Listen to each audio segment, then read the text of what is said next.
Já se passaram mais de 60 anos desde que Viagem ao Fundo do Mar foi ao ar pela primeira vez. E os atores que lhe deram vida passaram por casamentos, escândalos, decepções e transformações que ninguém poderia ter previsto.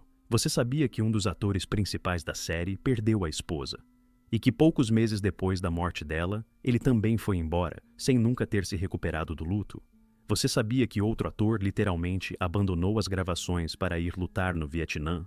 E que quando voltou vivo, descobriu que seu papel havia muito fora preenchido por outra pessoa? Você sabia que um dos membros da tripulação do lendário submarino, Seaview, morreu enquanto lia um roteiro, com as páginas ainda nas mãos? O coração parou de repente, sem aviso? Esses homens encarnaram heroísmo, lealdade e coragem na tela. Mas, fora das câmeras, suas vidas foram marcadas por dor, perdas e reviravoltas inesperadas do destino. Hoje contamos a história de cada um deles, antes e depois. Prepare-se, porque a história da tripulação do Seaview se mostrou muito mais envolvente do que qualquer episódio da série. Del Monroe, como o marinheiro Kowalski. Del Monroe é o único ator na história de Viagem ao Fundo do Mar a aparecer tanto no longa-metragem de 1961 quanto em todos os episódios da série televisiva, sem exceção. É uma conquista ímpar. De mais de 100 episódios, ele não faltou a nenhum. Kowalski tornou-se o rosto do marinheiro comum, confiável, durão e cheio de vida. Del Monroe nasceu em 7 de abril de 1932, em Santa Bárbara, Califórnia. Quando a série estreou em 1964, ele tinha 32 anos. Cresceu na cidade que a série usaria como sede fictícia do Instituto de Pesquisas Marinhas Nelson. Monroe considerou essa coincidência como um sinal do destino a vida toda, como se o papel tivesse sido escrito para ele. Após o serviço militar, ingressou no renomado Pasadena Playhouse, onde participou de mais de 30 espetáculos. Foi ali que sua verdadeira formação como ator começou. Seu caminho para o cinema começou de forma genuinamente cômica. Seus primeiros créditos foram em filmes de exploração baratos, e apenas um telefonema de Irwin Allen mudou tudo. No set do longa-metragem Viagem ao Fundo do Mar, 1961, um episódio lendário aconteceu. Monroe percebeu o que lhe pareceu um erro óbvio de cenografia e teve a coragem de apontá-lo ao próprio produtor. A maioria dos atores em seu lugar teria ficado calada por medo, mas Allen não ficou irritado, ficou impressionado. Esse momento tornou Monroe indispensável. Ao longo dos 4 anos de produção, Monroe apareceu em 98 episódios, ao lado de monstros, espiões, alienígenas e ameaças nucleares. Ele dizia que adorava absolutamente todos os episódios, não importava o quão inverossímil fosse o enredo. Mas, quando a série terminou, o destino foi implacável. Nenhum papel comparável apareceu. Kowalski permaneceu como seu grande momento e, ao mesmo tempo, como seu teto criativo. Monroe conseguiu emprego no turno noturno na fábrica Anheuser-Busch, em Van Nuys, Califórnia, e nunca contou aos colegas sobre seu passado em Hollywood. Nos últimos anos, continuou aparecendo discretamente em pequenos papéis. Miss Marvel, o incrível Hulk, The Rockford Files, mas o público mal o notava. Del Monroe faleceu em 5 de junho de 2009, em Burbank, Califórnia, de leucemia. Tinha 77 anos. Foi uma saída silenciosa para um homem que a Marinha adorou e que Hollywood nunca soube valorizar de verdade. Kowalski sempre esteve no sonar, e mesmo quando a luz na sala de controle se apagou para sempre, ele permaneceu em seu posto até o fim. Paul Trinca, como o marinheiro Patterson. Paul Trinca nunca foi oficialmente listado como elenco fixo. Ele não tinha uma cadeira personalizada no set, nem contrato para um papel permanente. Mas Patterson se tornou uma das figuras mais vivas e memoráveis a bordo do Seaview, graças ao carisma de um ator que nenhum produtor conseguia conter. Paul Francis Trinca nasceu em 26 de janeiro de 1932, em Blairsville, Pensilvânia. Quando a série começou, ele tinha 32 anos. Serviu no exército durante a Guerra da Coreia, depois na Força Aérea, e só então se dedicou à atuação. Estudou no City College de Los Angeles e atuou em teatros em Nova York e na Califórnia. Seu grande impulso veio com um papel no polêmico filme de Russ Meyer Mais Rápida. Gatinha, Mata, Mata, 1965. Um filme que com o tempo se tornaria cult. Depois disso, Irwin Allen percebeu Trinca e o integrou à tripulação do Seaview. No set, um incidente hoje famoso aconteceu. Ao perceber que todos os outros atores tinham cadeiras personalizadas com seus nomes enquanto ele não tinha nenhuma, Trinca pediu ao departamento de cenografia que fizesse uma para ele.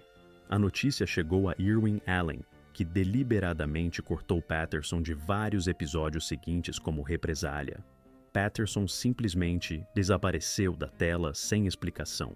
Quando outro ator, Alan Hunt, foi servir no Vietnã, parte de seu tempo de tela foi repassado a Trinca, e Patterson finalmente ganhou tramas próprias. Ele até chegou a ter um pequeno clube de fãs, um grupo de jovens de Johnstown, Pensilvânia, cujo lema era "Não seja otário, assista Paul Trinca". Paralelamente às gravações, Trinca trabalhava como maître no The Aware Inn, um charmoso restaurante de comida saudável em Los Angeles, que era um ponto de encontro da cultura hippie. Após o fim da série, continuou pegando pequenos papéis, viajou pelo mundo e andou de moto. A vida parecia plena e luminosa, então tudo acabou de repente. Paul Trinca morreu em 28 de dezembro de 1973 em Los Angeles, de câncer no cérebro. Tinha apenas 41 anos. Ninguém esperava. Patterson sempre esteve no sonar. Calmo, confiável, invariável. A vida real se mostrou muito mais cruel do que qualquer monstro das profundezas do oceano. Henry Cookey, como o suboficial Curly Jones. Henry Cookey é um homem cuja biografia parece roteiro de Hollywood. Ex-lutador profissional, campeão sul-americano de judô, veterano da Segunda Guerra Mundial e ator que Hollywood adorava pela honestidade e pela força. Morreu de repente, com o roteiro de um próximo episódio de Viagem ao Fundo do Mar ainda nas mãos. Henry Kulakovich, esse era seu nome de verdade, nasceu em 11 de agosto de 1911 em Hastings-on-Hudson, Nova York. Quando a série estreou em 1964, tinha 53 anos. Na juventude praticou boxe, depois passou para essa luta livre. E competiu na Argentina e em toda a América do Sul sob o apelido de Bombardeiro Kulkavich. Segundo alguns registros, venceu 172 lutas de 175. Também se tornou o campeão continental de judô. Foi o lutador Mike Mazurki quem o apresentou ao cinema. Assim começou uma longa carreira como ator coadjuvante. Cook se tornou o rosto do militar robusto e bondadoso. Sua aparência, ombros largos, nariz achatado, covinhas nas bochechas, funcionava perfeitamente para sargentos, marinheiros graduados e grandalhões de bom coração. Atuou em mais de 500 filmes e programas de televisão. De 1953 a 1958, interpretou Otto Schmidlapp na popular sitcom A Vida de Riley. E de 1959 a 1972, foi o suboficial Bronsky em Hennessy. Os papéis militares lhe eram especialmente próximos. Na Segunda Guerra Mundial, ele próprio havia servido como marinheiro graduado na Marinha dos Estados Unidos. Conhecia aqueles homens por dentro. O papel do suboficial Curly Jones em Viagem ao Fundo do Mar foi o último de sua carreira. Em 12 de fevereiro de 1975, em Oceanside, Califórnia, Henry Cookey morreu de ataque cardíaco enquanto trabalhava em um roteiro. Tinha apenas 53 anos. Um homem que havia derrotado centenas de adversários no ringue, que havia varrido a América do Sul em campeonatos de luta, capaz de resistir a qualquer coisa. E o coração parou em uma mesa de trabalho. Sua morte foi tão inesperada que os produtores da série ficaram sem explicação por vários episódios sobre onde o suboficial Jones havia ido. Outro personagem tomou seu lugar. Mas ninguém jamais tomou o lugar de Henry Cookey na história da televisão. Art Whiting como Sparks, o radiotelegrafista. Era chamado simplesmente de Sparks, sem nome, sem sobrenome. Apenas um indicativo. Art Whiting aparecia na tela repetidamente, recebendo sinais das profundezas do oceano, e sua calma inabalável tornou-se parte do DNA da série. Mas fora das câmeras, a vida desse homem era muito mais variada do que qualquer um poderia imaginar. Harold Joseph Archambault. Esse era o nome verdadeiro de Art Whiting. Nasceu em 29 de setembro de 1936, em Larchmont, Nova York. Quando a série começou em 1964, tinha 27 anos. Estudou na renomada Dwight School, em Nova York, e no Florida Southern College. Sua carreira começou de forma totalmente inesperada, como produtor associado do popular programa de variedades O Show do Ed Sullivan, nos anos 1950. Conhecer a televisão por dentro seria uma base inestimável para a carreira de ator. Paralelamente, estudou com o lendário Sanford Meisner, um dos grandes mestres do método Stanislavski nos Estados Unidos. Em 1964, Whiting assumiu o papel de Sparks, o tranquilo, profissional e indispensável radiotelegrafista do Civil. Apareceu em 41 episódios, incluindo o primeiro e o último. Sua personagem era minimalista, mas inconfundível. Era sempre Sparks quem primeiro recebia os sinais de socorro do mundo exterior. Paralelamente ao trabalho na série, Whiting apareceu em um episódio marcante de Star Trek, 1967, em um pequeno papel de assistente de engenheiro. Também atuou em Mannix, O Fugitivo, A Terra dos Gigantes e outros programas icônicos dos anos 1960 e 1970. Após o fim da série, Whiting encontrou um novo caminho. Entre 1974 e 1975, foi co-criador da série de aventura familiar Corey, Joe, Corey para a NBC, na qual também interpretou o papel principal do sargento William Corey. Depois se afastou das telas e se mudou para Black Mountain, Carolina do Norte, uma pequena e tranquila cidade aos pés dos Montes Apalaches. Passou seus últimos anos ali, em reclusão.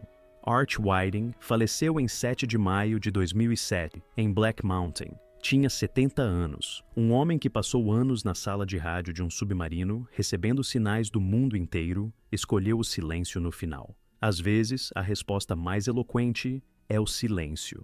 Richard Bull, como o médico de bordo. Richard Bull chegou à série quase por acaso, assim como chegou à atuação em geral. Nunca sonhou com o cinema. Queria uma carreira na música, mas certo dia, um amigo o arrastou para uma aula em uma escola de teatro, e a vida mudou para sempre. E então, essa vida lhe deu algo que a maioria dos atores só pode sonhar, um papel que sobreviveu há décadas. Richard William Bull nasceu em 26 de junho de 1924, em Zion, Illinois. Quando Viagem ao Fundo do Mar estreou em 1965, ele tinha cerca de 40 anos. Iniciou a carreira no renomado Goodman Theater de Chicago. 3 anos de estudos foram interrompidos pelo serviço militar. Trabalhou como operador de rádio no Corpo Aéreo do Exército dos Estados Unidos. Após a desmobilização em 1946, voltou ao palco. Na escola Goodman, conheceu uma jovem atriz chamada Barbara Collentine, e eles se casaram em 1948, iniciando uma parceria que duraria mais de 65 anos. Um pequeno papel no épico A Maior História, já contada, 1965, abriu muitas portas, como ele mesmo dizia. O diretor, George Stevens, o notou e o convidou para seu próximo projeto. Ao mesmo tempo, Bull foi escalado para o papel de médico de bordo em Viagem ao Fundo do Mar, e apareceu em 27 episódios ao lado de Richard Basehart. Mas seu maior papel ainda estava por vir. Um encontro fortuito com Michael Landon no set de Bonanza levou Bull a ser convidado para a família Ingalls, e de 1974 a 1983 interpretou o paciente e justo comerciante Nels Oleson em 140 episódios. Era um papel que ele nunca havia buscado, e que o tornou querido por várias gerações de espectadores. Na velhice, Richard Bull e Barbara se mudaram de Los Angeles de volta para Chicago, e em 2012 o casal se instalou no lar da Fundação de Cinema e Televisão, uma instituição de cuidados especializados para veteranos de Hollywood. Richard Bull faleceu em 3 de fevereiro de 2014, em Calabasas, Califórnia, de pneumonia. Tinha 89 anos. Até o fim, permaneceu ao lado de Barbara, a mulher com quem viveu quase 7 décadas. O médico do Civil nunca abandonava seus pacientes, e o homem por trás dessa personagem também não. Alan Hunt, como o marinheiro Stu Riley. A história de Alan Hunt É a história de como uma guerra real se mostrou mais poderosa do que uma carreira televisiva. Ele deixou o Seaview para ir ao Vietnã, e quando voltou, o submarino havia muito tempo estava na história. Alan Hunt nasceu em 12 de fevereiro de 1945, na Califórnia. Quando se juntou à série na segunda temporada, 1965-1966, tinha apenas 20 anos. Jovem, alto e de rosto aberto. Era perfeito para o papel do marinheiro jovem e descolado, criado para atrair o público mais jovem.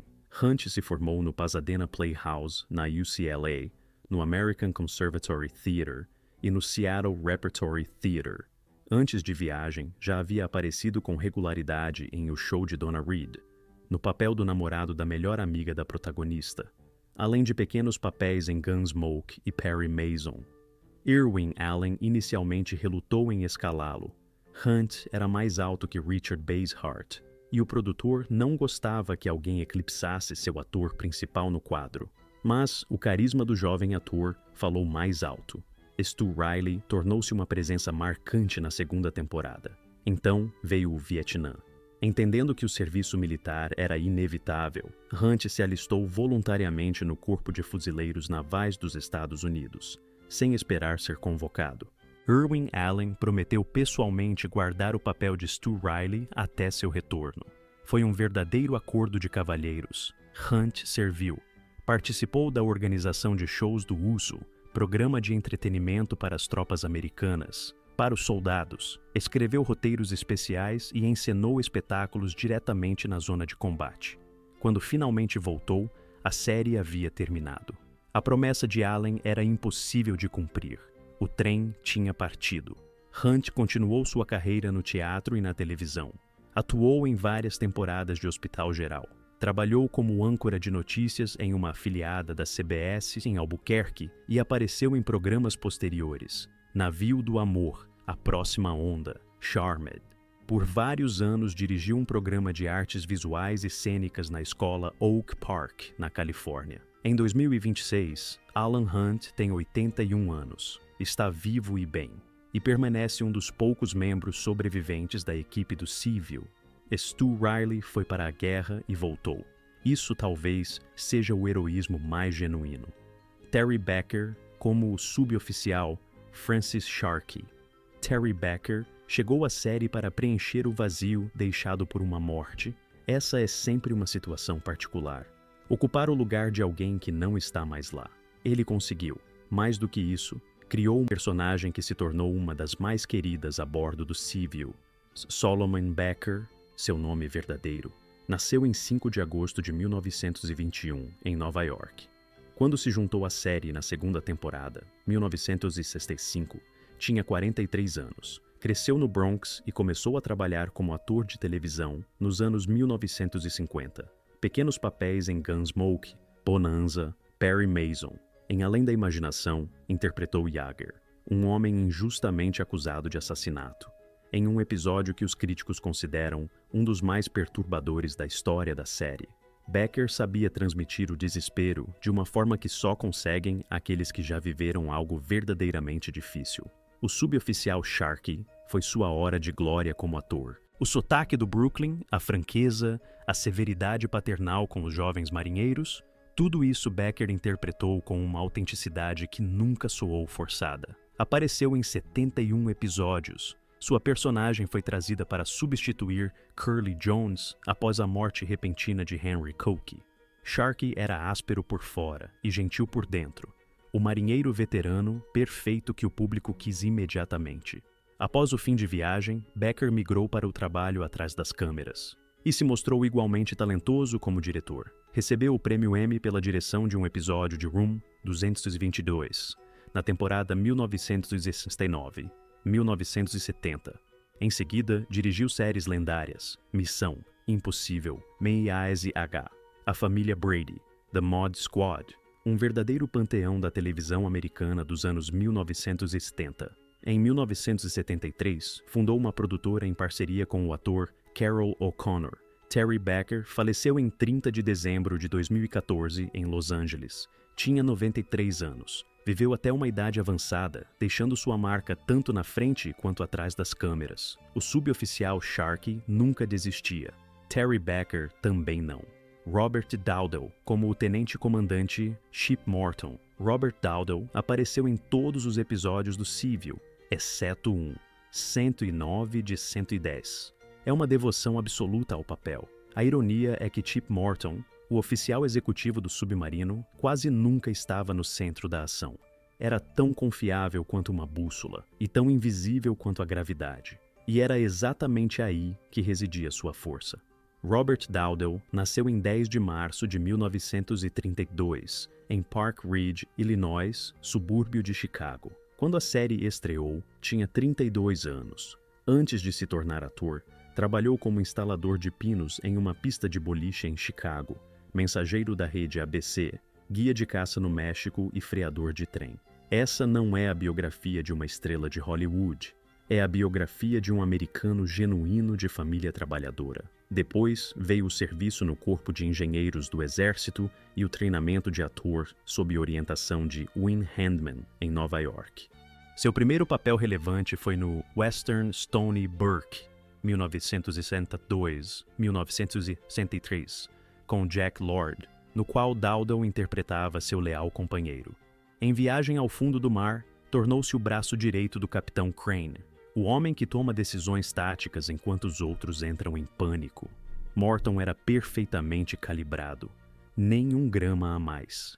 Dowdle apareceu em 109 dos 110 episódios e, segundo os fãs da série, foi ele quem criava a sensação de ordem naval de verdade a bordo do Civil. Após o fim da série, Dowdle continuou trabalhando no teatro e na televisão. Participou de mais alguns projetos de Irwin Allen, Cidade sob o Mar, 1971, A Terra dos Gigantes. Aposentou-se em 1995. Seus últimos anos foram em Coldwater, Michigan, cuidando dos gatos de rua do bairro. Os vizinhos o lembravam como um homem quieto e gentil, que nunca se vangloriava do passado. Robert Dowdle faleceu em 23 de janeiro de 2018, em Coldwater, de causas naturais. Tinha 85 anos. Seus primos contaram que ele ficava genuinamente surpreso por ter tantos fãs ao redor do mundo e que valorizava cada carta e cartão recebido. Chip Morton nunca buscou a fama. Ele simplesmente fazia seu trabalho. Robert Dowdle era exatamente assim. David Hedison, como o capitão Lee Crane. David Hedison é um dos poucos atores que conseguiu interpretar o mesmo personagem secundário em 2 filmes diferentes de James Bond, com 16 anos de intervalo entre eles. É um recorde. Mas antes de se tornar o agente Felix Leiter, já havia conquistado as profundezas do oceano como o Capitão Crane e sobrevivido a uma perda que quase o destruiu. Albert David Hedison Jr. nasceu em 20 de maio de 1927, em Providence, Rhode Island, em uma família de origem armênia. Quando a série estreou em 1964, tinha 37 anos. Aos 14 anos, após ver Tyrone Power em Sangue e Areia, decidiu que seria ator. Após a Segunda Guerra Mundial, serviu na Marinha dos Estados Unidos.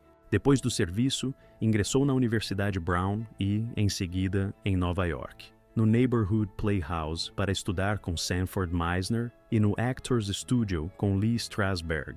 Em 1957, assinou contrato com a 20th Century Fox. Seus primeiros grandes papéis foram no filme de guerra O Inimigo Abaixo, 1957, e no clássico de ficção científica e terror A Mosca, 1958. Foi a mosca que o tornou conhecido. O papel do Capitão Crane em Viagem ao Fundo do Mar foi seu grande momento na televisão. Hedson apareceu em todos os episódios ao lado de Richard Basehart, formando a dupla perfeita de capitão e almirante. Crane era jovem, decidido e não temia enfrentar seus superiores. Havia algo de pessoal nisso. O próprio Hedson sabia muito bem defender sua posição. Sua vida pessoal foi tanto feliz quanto trágica. Em 1968, casou-se com Bridget Hedison. Tiveram 2 filhas, Alexandra e Serena. O casamento durou 48 anos, mas em 22 de fevereiro de 2016, Bridget faleceu de câncer de mama. Hedson ficou arrasado. Viveu com essa perda por 3 anos. David Hedson morreu em 18 de julho de 2019, em sua casa em Los Angeles. Tinha 92 anos. Até o último momento, foi o único sobrevivente do trio icônico. A série Viagem ao Fundo do Mar, O Inimigo Abaixo e A Mosca. O capitão é sempre o último a deixar o navio. David Hedson cumpriu esse dever até o fim. Mark Slade, como o marinheiro Malone. Mark Slade é um homem cuja história soa como uma feliz coincidência. Chegou ao civil não por amor ao mar, mas porque um dia um colega de escola ficou doente. Essa substituição casual em um grupo de teatro da escola mudou o rumo de toda a sua vida. E quando Hollywood lhe abriu as portas, descobriu que havia um mundo inteiro do outro lado, muito além de qualquer submarino. Mark Van Blarcom Slade nasceu em 1º de maio de 1939, em Salem, Massachusetts. Quando Viagem ao Fundo do Mar estreou em 1964, tinha 25 anos. Cresceu no litoral norte de Massachusetts, em uma família cujas raízes chegavam, pelo lado materno, a um passageiro do 2º navio dos peregrinos que chegou a Plymouth em 1621. É um detalhe histórico notável que o próprio ator sempre mencionava com orgulho. Em 1956, ingressou na Worcester Academy com a intenção de se tornar pintor. Mas, quando um colega ficou doente, Slade foi convidado a ocupar seu papel em uma peça da escola, e o vírus do teatro o pegou de vez. Logo estava estudando na American Academy of Dramatic Arts em Nova York, trabalhando como garçom no lendário restaurante 21 para pagar as contas. Os primeiros grandes sucessos vieram rapidamente. Estreia na Broadway em uma produção dirigida por Joshua Logan, o mesmo espetáculo que lançou a carreira de Jane Fonda, seguida por um papel no aclamado filme de Elia Kazan Esplendor na Relva, 1961. Então, Irwin Allen notou o jovem moreno de boa presença e o escalou para o longa-metragem Viagem ao Fundo do Mar, 1961. Sua personagem morria nesse filme, mas Allen o trouxe de volta ao civil para a série televisiva, no papel do marinheiro Malone. Slade foi um dos poucos atores a aparecer nas duas versões, mas o civil foi apenas um trampolim. Em 1967, aos 27 anos, conseguiu o papel que o tornou uma estrela internacional, Billy Blue Cannon, na série Western Alta Chaparral, 1967-1971, o filho loiro e de olhos azuis do fazendeiro. A série foi um enorme sucesso na Europa. Slade recebeu o prêmio alemão Bambi, um prêmio belga de preferência do público, e o Bravo Otto. Cartas de fãs chegavam do mundo todo. A nação Navajo o honrou com filiação honorária vitalícia, em reconhecimento à forma respeitosa com que sua cultura era retratada. Em 2026, Mark Slade tem 87 anos, vive no norte da Califórnia, pinta, publica romances e mantém páginas ativas nas redes sociais. O marinheiro Malone desembarcou há muito tempo, mas o artista Slade ainda está no mar. Paul Carr como o marinheiro Casey Clark. Paul Carr sabia estar em todo lugar. Aparecia nos programas mais variados de sua época, de Star Trek a Viagem ao Fundo do Mar, de Dias de Nossas Vidas a The Rockford Files. Era um verdadeiro coringa que Hollywood constantemente empregava e que nunca transformou em estrela. No entanto, na história da televisão, deixou uma marca muito mais profunda do que muitos cujos nomes apareciam em letras maiores nos créditos. Paul Wallace Carr nasceu em 31 de janeiro de 1934, em Nova Orleans, Louisiana. Quando a série estreou em 1964, tinha exatamente 30 anos. Cresceu em Marrero, uma pequena cidade às margens do Mississippi, em uma família de editores. Desde adolescente se interessou simultaneamente pela atuação e pela música. Estudou clarinete na Juilliard School e teatro no American Theatre Wing, em Nova York. Após um breve período no Corpo de Fuzileiros Navais, mergulhou no teatro profissional, interpretando Hammond em Antígona, Jack em A Rosa Tatuada, de Tennessee Williams, e Hal Carter em Piquenique, de William Ing. Era uma sólida base clássica. Em 1964, 1965, Carr apareceu a bordo do Civil no papel do marinheiro Casey Clark, um membro da tripulação tenso e concentrado. Mas no ano seguinte aconteceu algo que inscreveria seu nome para sempre na história da ficção científica. Interpretou o tenente Lee Kelso no episódio piloto de Star Trek, Onde Nenhum Homem Jamais Esteve, 1966.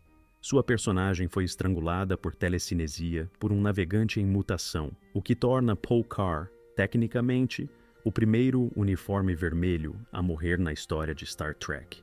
Esse lugar na cultura pop não tem preço. Paralelamente, manteve uma intensa carreira em novelas. Dr. Bill Horton, na primeira temporada de Dias de Nossas Vidas, em 1965, Um Médico em Hospital Geral e Os Médicos. No final da carreira, Carr abriu seu próprio estúdio em um teatro de repertório em Los Angeles, onde trabalhou como diretor e produtor.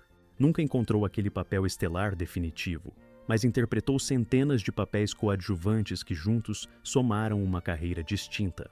Paul Carr faleceu em 17 de fevereiro de 2006 em Los Angeles. Tinha 72 anos. O primeiro uniforme vermelho de Star Trek.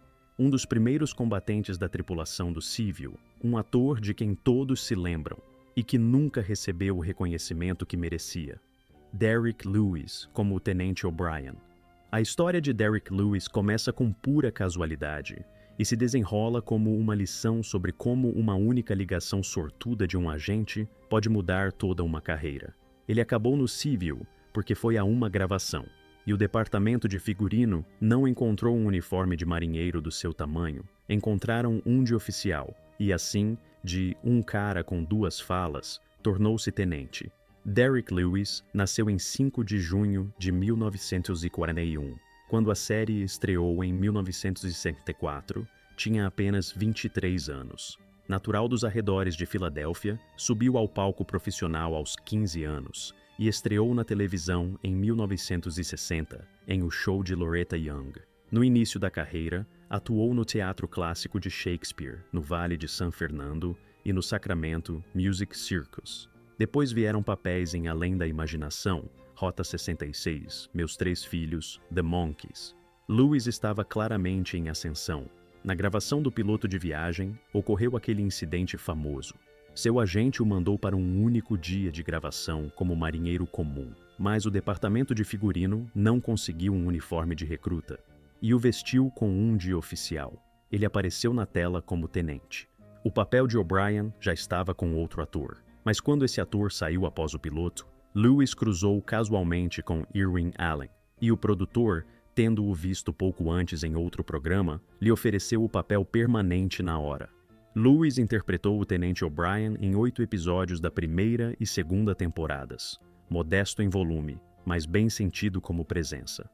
Lewis era simultaneamente membro do Sindicato dos Atores de Cinema, do Sindicato Televisivo AFTRA e do Sindicato dos Músicos, uma combinação extraordinariamente rara em Hollywood.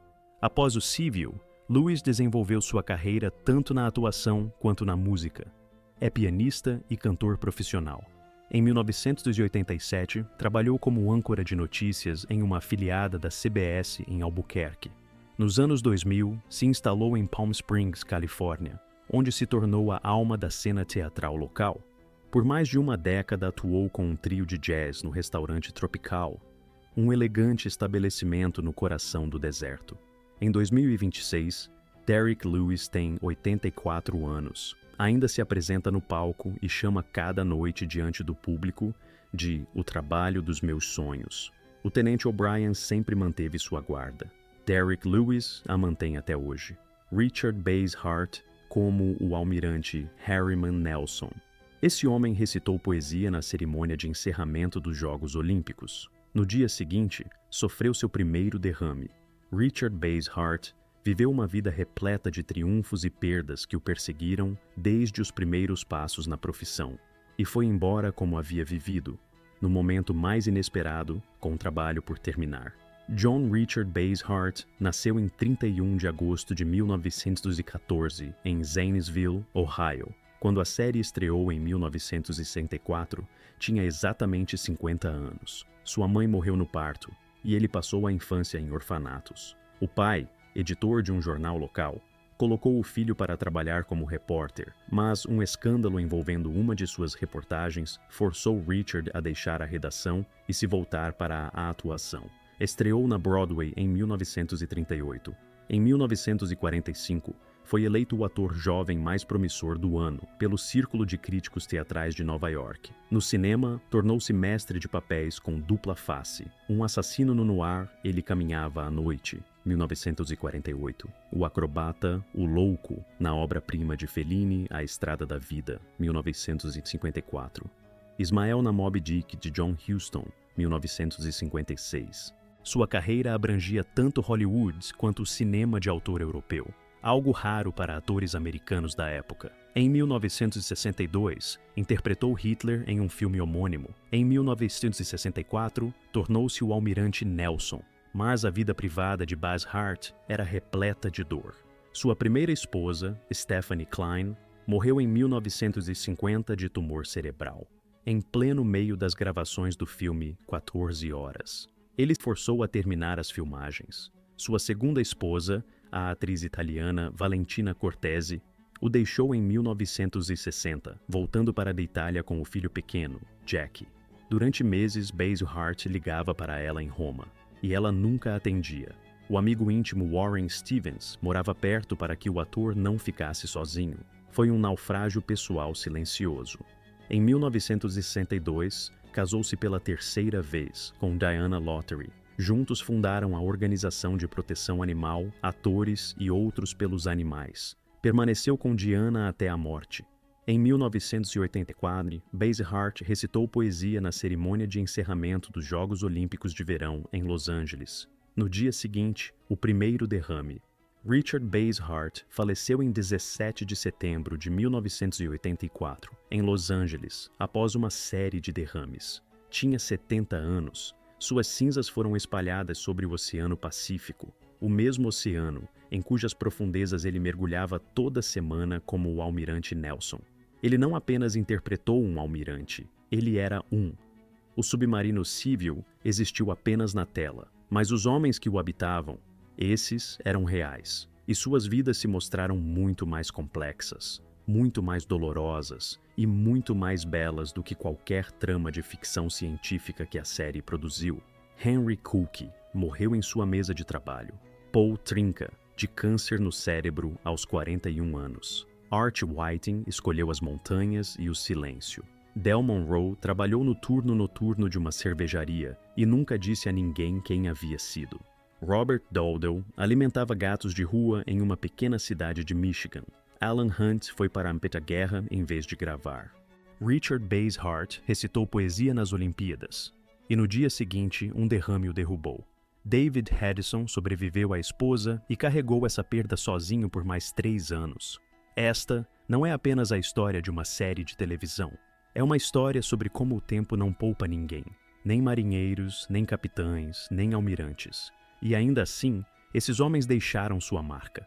Em cada frame, em cada episódio, em cada lembrança de espectadores que assistiram ao Civil quando eram crianças e que agora são avós. Escreva nos comentários qual dos atores mais te surpreendeu, a história de quem causou a impressão mais profunda em você, de que cidade você é e assistia a essa série quando criança. Se você gostou deste vídeo, inscreva-se no canal. Contamos histórias sobre as pessoas que você amou na tela e sobre quem elas realmente eram. Até a próxima!